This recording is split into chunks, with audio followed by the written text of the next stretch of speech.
Check, check. Room noise.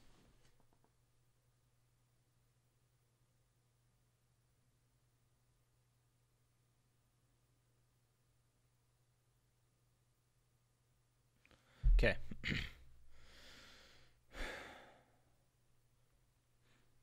Hey, everyone, and welcome to another Plotty Time Minisode. This week, we are doing another installment of video game movies.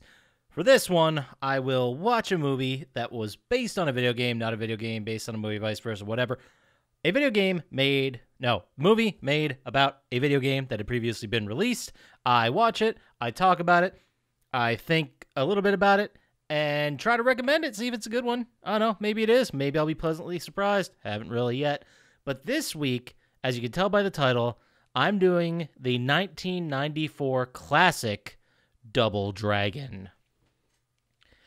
Now, I didn't even know this movie existed until I Googled the comprehensive list of movies based on video games. This came out in 1994 when I would have been probably the target age for this. And I don't want to date myself, but it was directed by James Yukik, who has spent most of his career in the music video world, I'd say.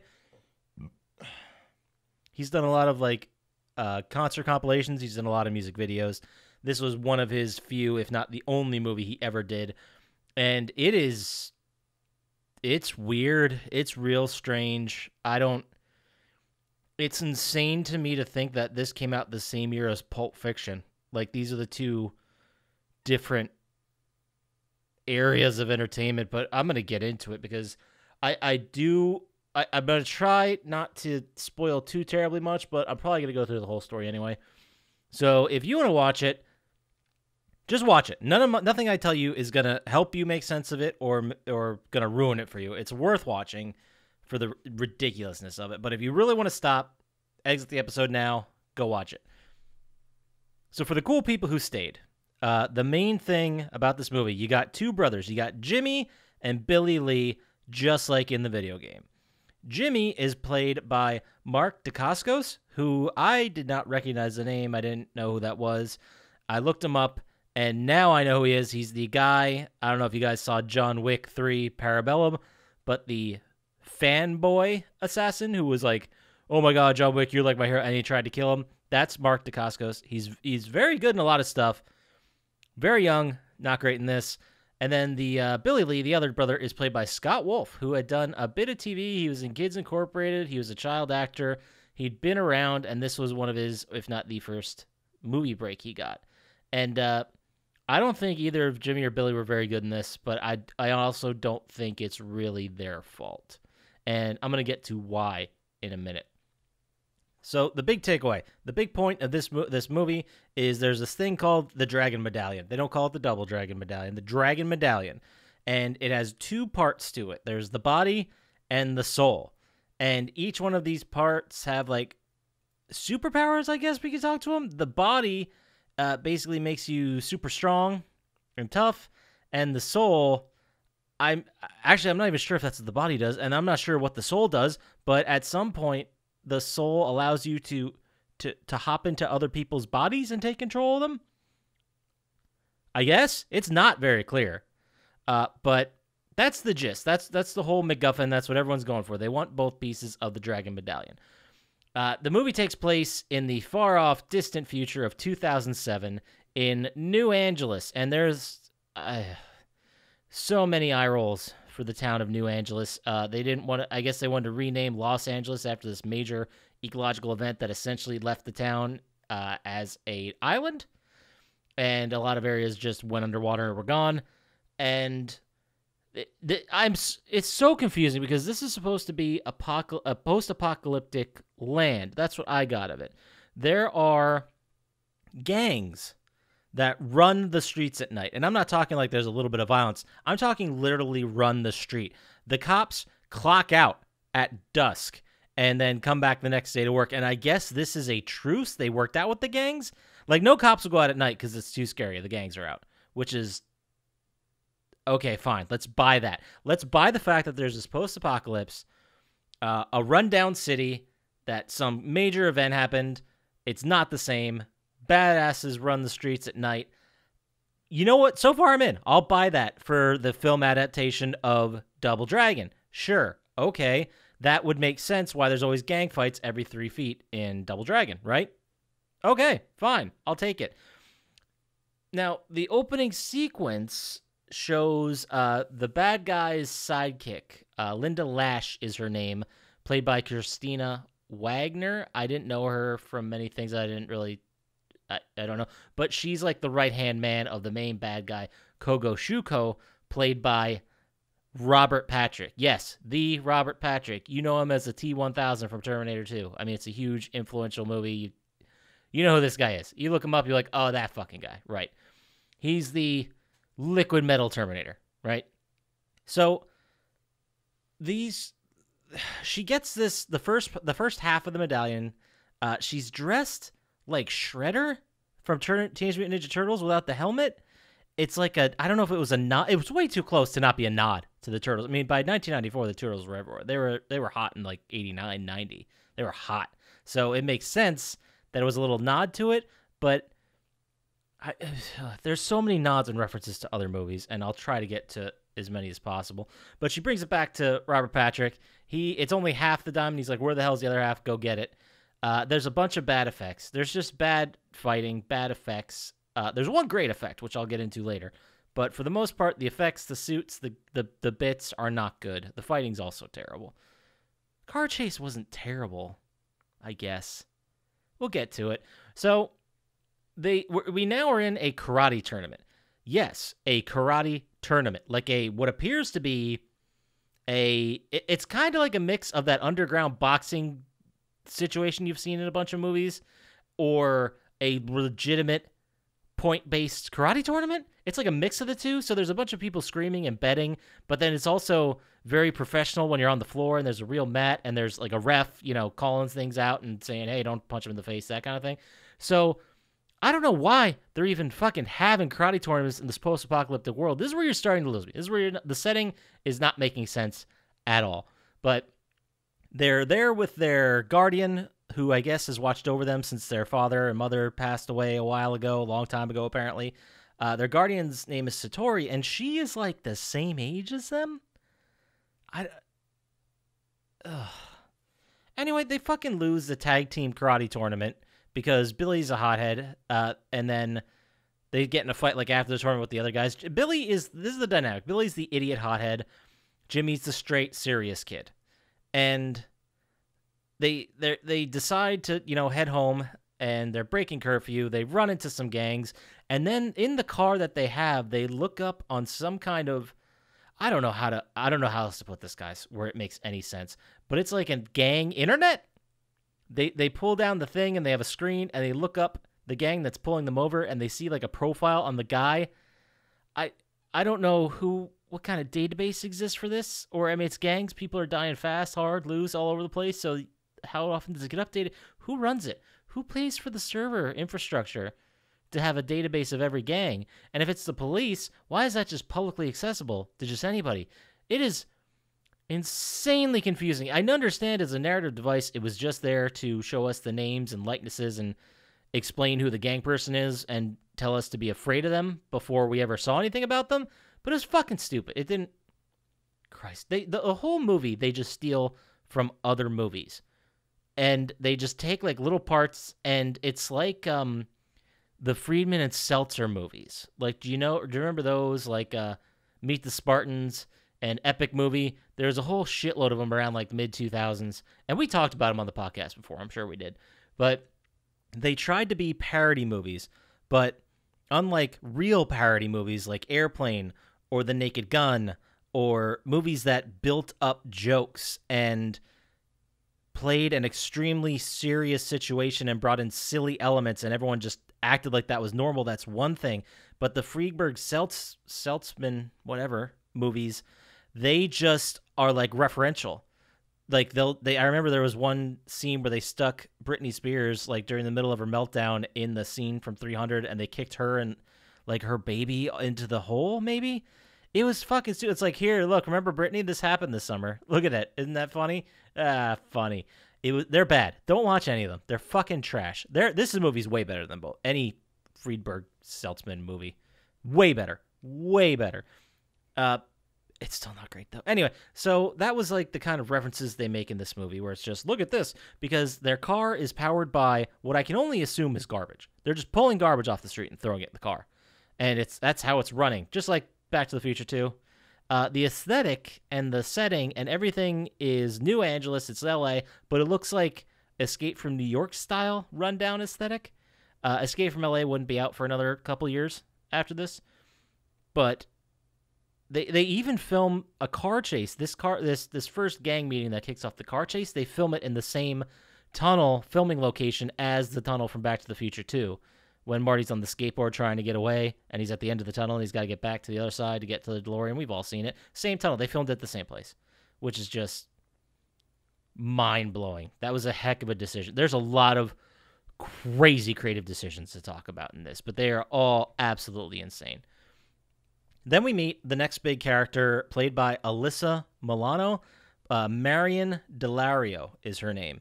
She was the big name before this. She was like, she was on Who's the Boss. She was a huge deal on that. And she was getting into movies, and she did some here or there. But in this one, she plays a street kid gang leader, but her parents don't know about it. Like, when she's at home, she wears this ridiculous wig that I guess her parents just don't realize is a fucking wig.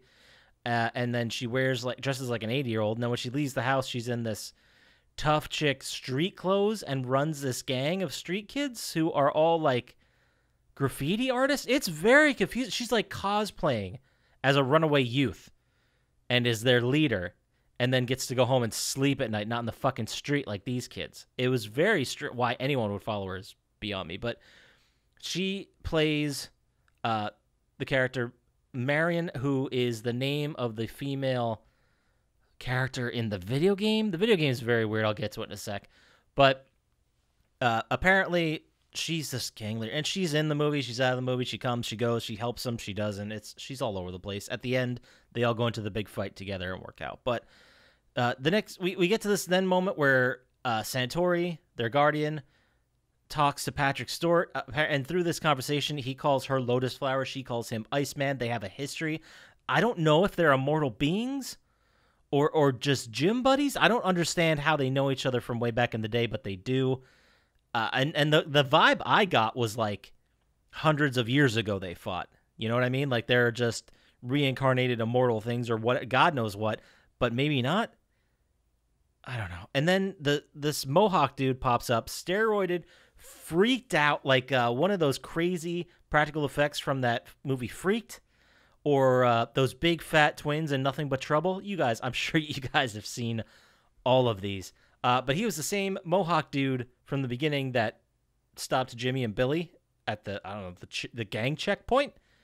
And apparently he joined the bad dudes and got steroided up and is now this freak monster who is made out of clearly like material stuffed with like pillow stuffing to be this crazy huge dude. It's bad. Anyway, Satori tries to save them, ends up getting exploded in the building, and the way they set it up is they don't show her death. They show her right before the death. I assume she would come back like at the last act and be like the bat. No, she's dead. She's fucking dead. And basically, Billy gets away with the piece, and then he has the body piece, and then Robert Patrick has the soul piece. I don't remember. I don't care. I'm just gonna fly through this because I have a lot to say at the end. There's a fun little moment here of a kid in an arcade that's playing like VR, and he has a headset on, and honestly, it looks pretty close to what we would see as VR headsets now. It's slightly bigger, but it's pretty interesting that they kind of predicted that. But that's the only fucking future thing they predicted, and it wouldn't have been for another 15 years. No. I don't remember when PSVR came out. I think 2018? Whatever. Do the math. 24 years? No. 1994. Oh, yeah. 22, 23 years. Anyway, does not matter. I'm not a math guy, you know? Not a math guy. So, there's these gangs are now all hanging out, right? They don't like how this is happening. They're I guess Bobo, who was the name of the fucking Mohawk guy who's now roided up, went down or disappeared or is gone, is no longer in charge. So the gangs are all trying to talk to each other to figure out who's in charge. And then there's this crazy sequence where the T-1000 shows up. He flashes some like shadow magic in front of all the gangs, and then they're all like, yep, he's in charge now, and he just runs everything now. He just has the gangs at his whim. Is that all it takes to do some fucking magic bits, and all of a sudden it's like, I will now kill people for you? That's it. Boom. Done. There is then a sequence where Jimmy and Billy are trying to get away from the gangs. They're running. They get on a jet ski. There's a jet ski race. And then at one point, the river just catches on fire, which is a funny story because this sequence was filmed in the Cuyahoga River in Ohio, which is right next to Cleveland. And that river used to be so industrially polluted, it actually did catch on fire several times through its history because of the pollution. Caught on fire. Yeah, so maybe a little bit on the nose to catch that river on fire. Anyway, so we keep going, and at some point in this thing, Alyssa Milano's gang, the Street Kid gang, found Boa Bobo and are torturing him by feeding him spinach, like funneling it down his throat, and then he farts a bunch, and then he's like, I guess I'll join up with you guys. My other boss tried to have me killed. And I'll get into this fucking kids. It's a kids. By the way, it's a kids movie. I don't know if it doesn't sound like one, right? Post-apocalyptic LA, gangs run the streets at night. Oh, it's for children, by the way. We'll get into how ridiculous that is. And then there's skateboarding and rollerblading sequence at the mall, which is just so dope. And then the gangs essentially break the truce. Apparently, there was a truce we didn't hear about where the gangs run the streets and they run the city at night. The cops do their fucking job during the day, but just at night go home and just call it a day. And like, hey, we don't want to be cops at night because it's too dangerous. So you guys just don't go out at night. There's a worldwide or citywide curfew. And again, I have no idea if this is just LA or if this is the entire nation or what's going on. But the cops are playing like assholes. They're just too fucking scared to go and do their job. But we keep moving. Eventually, the Lees face off against the T-1000. Robert Patrick tells them that he killed their dad because apparently back in the day they knew each other, and that's why Santori was their guardian. Santori, like I said, still dead. They do these fight sequences which are just not great. It's not a good fighting sequence even for the time. I mean, today they're quick cuts and way stuff's filmed, and it's all very. Obviously, people these days aren't punching other people in the face, but like the contact and the blocking are very real. And like some contact is made, but for this, it was all like it looked like a Wild West movie when they threw the punch and the other dude's like 8 feet away and they fall back. Looked a lot like that. That's where apparently they got their fight coordinators. But there's also a weird moment where they're fighting in an arcade. Like the fight just pours out of the street into an arcade, and I think it's Billy is standing in front of an actual Double Dragon machine. He ducks out of the way and they punch and destroy the screen. It was stupid nod. Anyway, the fight happens. They throw down with Robert Patrick. They get both the pieces of Medallion. They get this super sweet magic matching armor which just appears out of nowhere and is now flashy. It's like a karate gi, but like from the game. It was very dumb. And then once the T-1000, once Robert Patrick is bested, Jimmy uses the body Medallion to climb into Robert Patrick's body and be like, oh, yep, that was me. I did the whole thing. Arrest me right now. I won't be it. You should do it right now. I'm confessing to everything. Oh, by the way, here's a check. This is for the cops so they can do their jobs at night. Blah, blah. And then Jimmy leaves his body and he comes back to, he's like, what the hell? And the movie ends. That's it. That's the movie. And I will tell you guys, this movie was alarmingly bad and I can't really fault Robert Patrick, who, by the way, he was in Terminator 2. That came off like 91. So he could do whatever movie he wanted. He was hugely recognizable. He did like one of Wayne's World 2. He did that bit where he was the cop again. He did a couple other like bits where he was that cop again. And then is this the next movie he does? Is like, I get any role I want in Hollywood. I want to be in Double Dragon. Fuck, what? And then the other big problems I have with it is the fact that this movie, the actors in it are played. It's played as a movie.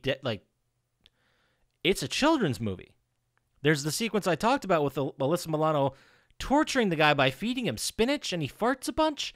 There are numerous scenes where the kids are like they tell stupid jokes. I'm sure there's a burp in here somewhere. That's another classic one you have to have in every kid's movie. But the setting, it's not light at all. Like, it's the darkest kids movie I've ever seen. I mean, there's also a sequence where Alyssa Milano's character, I can't not talk about this, but Alyssa Milano's character is going into the sewer and she's like bent over and she's in shorts and they're both just like staring at her butt, like staring hard. It is creepy, super creepy. It's like this movie was written for 12-year-olds that are trying to act like they're 14. That's who this movie was written for. It couldn't decide if it won. Like, the set dressing people, the costuming people were all like, oh, post-apocalypse, got ya.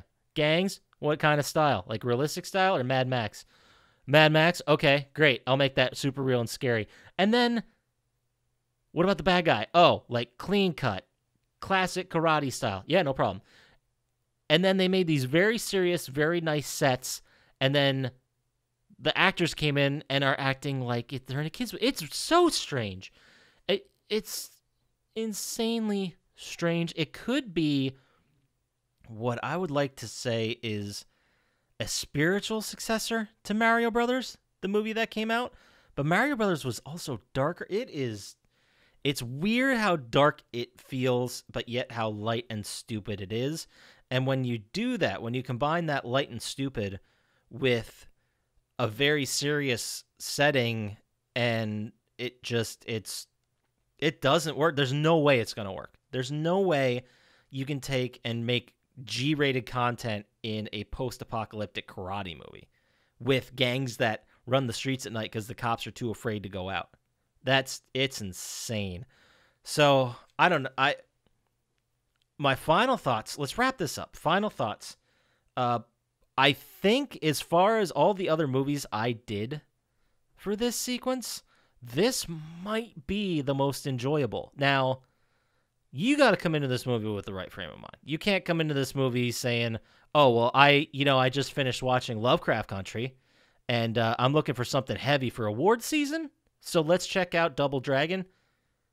No, you can't do that, or this is going to be the longest hour and a half of your life. Seriously.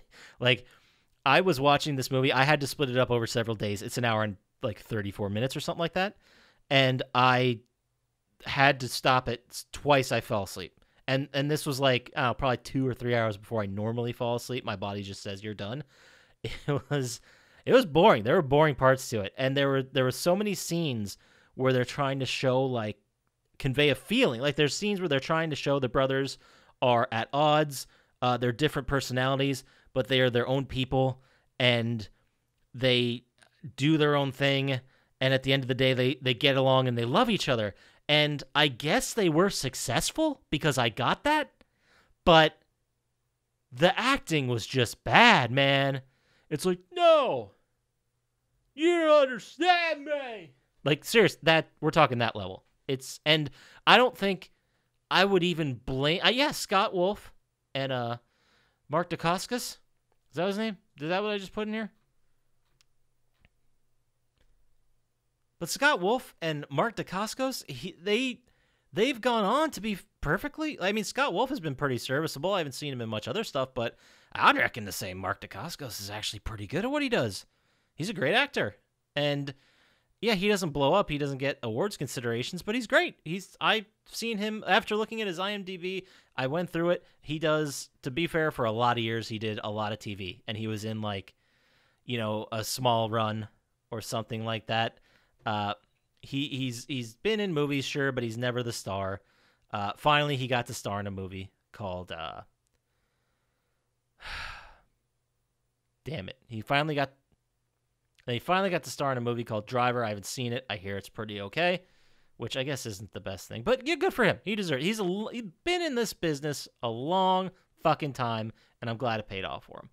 So, Alyssa Milano's character, I mean, she also did the best she could. She was also coming off like a hot TV role, so I'd expect more out of her. But Again, the director fucked this up. Like, they decided to make a kids movie but not tell anyone else involved in the film except for the writer. So, like I said, if you want to just watch a bad movie and make fun of it with your friends, or you're just bored, you want to see some wild 80s effects that are in the mid-90s, I know, but 80s practical effects, and you want some sci-fi weirdness, and you want to see Andy Dick being a weatherman, because that happens. Yeah, and Vanna White's a news anchor. Great. Check this out. Like, be really, like, I suggest party accessories with this. If you're under legal age, don't fucking do it. And drugs are bad, depending on where you live. Weed's bad, I guess. But if you want to be high, you should do that. You should definitely watch this high, and you have a lot more fun doing it. But that's it. Like, I'm definitely in one of the future episodes, I'm going to suggest that Chump Slap watches it, because this is fun. I just want someone else to see this to make sure it exists and is a thing.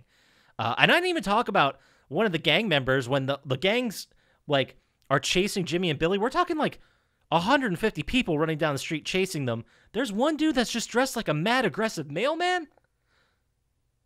If this sounds in any way interesting to you, watch it. Watch it for the train wreck. Like, just watch it for the garbage. Or if you're a fan of Alyssa Milano from back in the day, watch it too. So, yeah, I guess out of all the ones, this is the one you should watch, which still feels bad because it's not good. It's very bad. At least in the video game, the which also did make sense, and you can read, and I'm paraphrasing the story, but in that, the whole game is Billy and Jimmy are fighting street toughs to get and rescue Marion, and then the last level is them fighting each other to who wins Marion. Video game stories were wild. Maybe one day we can get into that. That'd be a fun episode.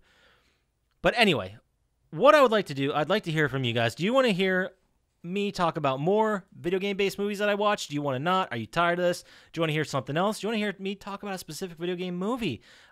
Just send us an email, plottytime@gmail.com. If you want to get to us faster on the socials, @plottytime on Instagram and Twitter and whatever other app Dr. Scientist says we're on now. And also, you can check us out on YouTube. We now have a new image. You've seen it in this one. And it's pretty fun. It's something moving. So it's a waterfall. You're looking at it right now if you listen to us on YouTube. If you want to listen to us on YouTube, get around those work filters, get over there. Plotty Time. You'll find it. That does it for me. Get out there, play some video games. I will talk to you next time. Peace.